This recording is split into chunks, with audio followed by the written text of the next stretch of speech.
When I found out Joe was diagnosed as being on the spectrum, she was 14, I'm 8 years older than her.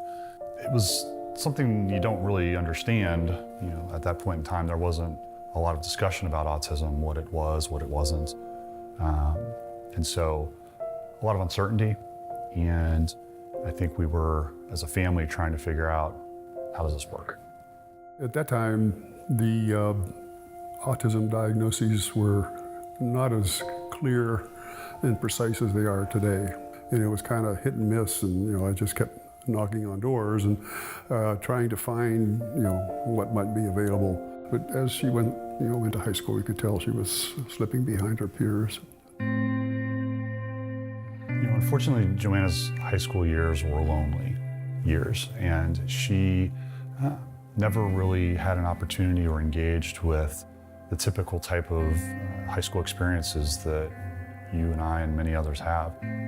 Proms and homecomings would come and go, and she wouldn't participate. Football games, sleepovers, just hanging out with friends. That was not her existence. It was a very isolated time for her. She was living with her mom, but unfortunately, her mom took ill, and that was tough on her mother. Obviously, it was tough on Joanna.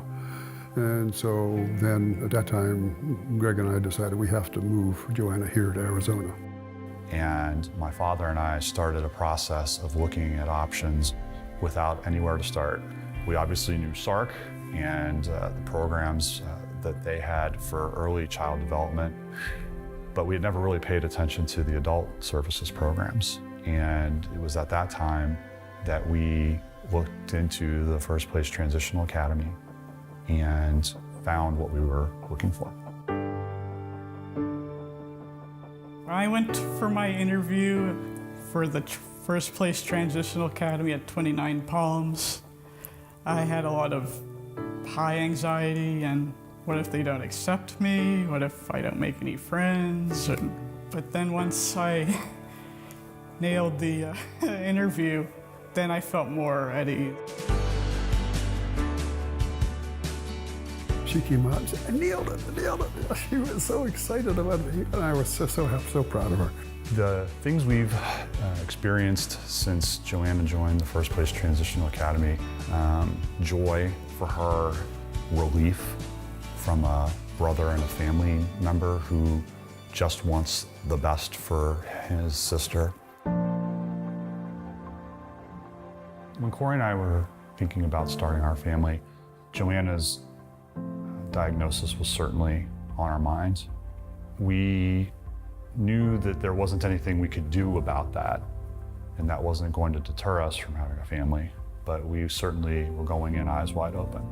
And so when Bodhi was born, Corey will tell you she knew right away that something was different about him. And it was at the 16-month mark that we did finally have our pediatrician tell us to go and have him evaluated by a neurologist. And so we went to Phoenix Children's Hospital and walked out that day with a diagnosis that he was on the spectrum.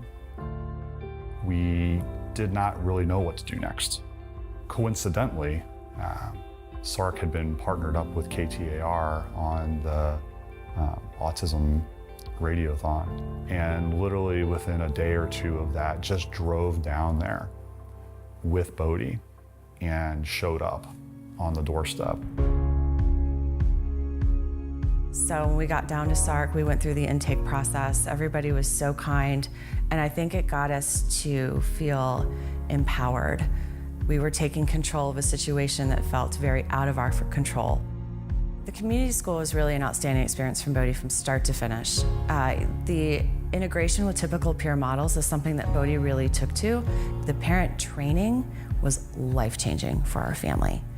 It wasn't just for Greg and I, but it included our daughter, Taylor. Taylor started to learn how to communicate with her brother. There's so many skills that we learned while Bodhi was in the community school that changed the trajectory of our lives. Our family is a swim family. My husband would tell you he would prefer us to be a basketball family or sort of land sport family. Oh no, we don't. It's not the right place for us. One thing we expect my family to do in the summer is to be swimming. So we started with Scottsdale Aquatic Club when Bodie was 8. I was a nervous wreck, but Bodie marched on that deck confident. I swam the 50 breast. 50 breaststroke is like the stroke I specialize in, the race I specialize in. I ended up getting a gold medal. The grin on his face, the pride, the joy he felt, we all felt it. We often get asked about our hopes and dreams for Bodie. When he was younger, we didn't know how to answer that. Will he go to prom? Will he graduate high school? Will he go to college? Will he get married? All those things that, you know, when you first have that baby, that you wish and hope for them. So I came to this answer, and I think it still holds true. I want Bodie to live a meaningful and connected life. But whatever it is, we are going to make sure that it is the most fulfilling and meaningful experiences to him every day, that he feels like he's bringing value to his community.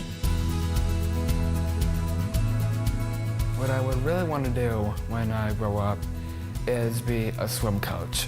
Maybe like being a swim coach for like younger kids, and that would be my career option. Had we known what services and opportunities were available now for my sister back when she was diagnosed, I can't imagine what her life would be like. And I say that cautiously because I am proud of who she is. And I think she has made such amazing progress and has some real genuine friendships and skills. You know, she's made a lot of smart changes and a lot of progress in her thinking that, you know, it's what she wants, whatever she wants to do, you know, we'll help her. So my dream in life is to live a happy, enjoyable life. I mean, someday I hope to work for the Walt Disney Company. And the words of Walt Disney, if you could dream it, you can do it.